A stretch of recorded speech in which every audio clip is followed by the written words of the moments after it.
அது ஒன்றும் இல்லை, ஆளாளுக்கு என்னடா இது வந்து விஜய் சார் வந்து நோட் எடுத்துக்கிறாரு, பென் எடுத்துக்கிறாரு, எங்கே போனாலும் வந்து எதனா ஒன்று இது பண்ணிகிட்டு இருக்காரு, அமைதியாகவே இருக்காரு, ஜோன் அவுட் ஆயிடுறாரு, அப்படி இப்படின்னு பேசிகிட்டு இருக்கீங்க ஆளாளுக்கு.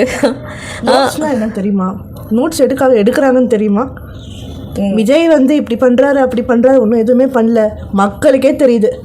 ஏன் நம்ம ஜென்சி சொல்கிறோம், யங்ஸ்டர்ஸாக இருக்கட்டும், எங்கள் ஓல்டேஜ் பீப்புளுக்கே தெரியுதுங்க அவர் என்ன பண்ணுறாரு, எவ்வளோ பொறுமையாக வந்து. அது கூட இல்லை, நம்ம விமல் இருக்காப்புல இல்லை, அவர் சொல்லியிருக்காரு, அவர் கில்லி படத்துலேயே வந்து பார்த்தோன்னா அவ்வளோ பொறுமையாக இருந்து அவரோட ஆக்ஷன்ஸ் எல்லாம் அவ்வளோ கிளியராக இருக்குமா.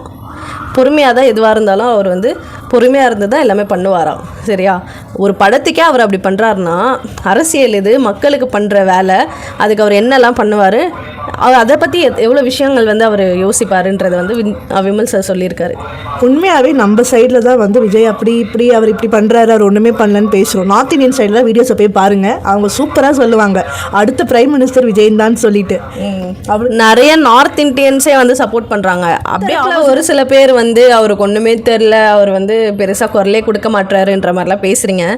ஆனால் தயவு செஞ்சு சொல்கிறேன், அவர் வந்து இன்னும் 1 வருஷமோ 2 வருஷமோ ஆகலை. சரிங்களா, ஒருத்தவங்களோட ஆக்ஷன் என்னன்னே தெரியாமல் நம்ம உடனே டிசைட் பண்ணி நம்மளோட பேசுகிற நம்ம மைண்டேங்க, இவ்வளோ பொறுமையாக விஷயங்களை ஹேண்டில் பண்ணுற அவரோட மைண்டேங்க.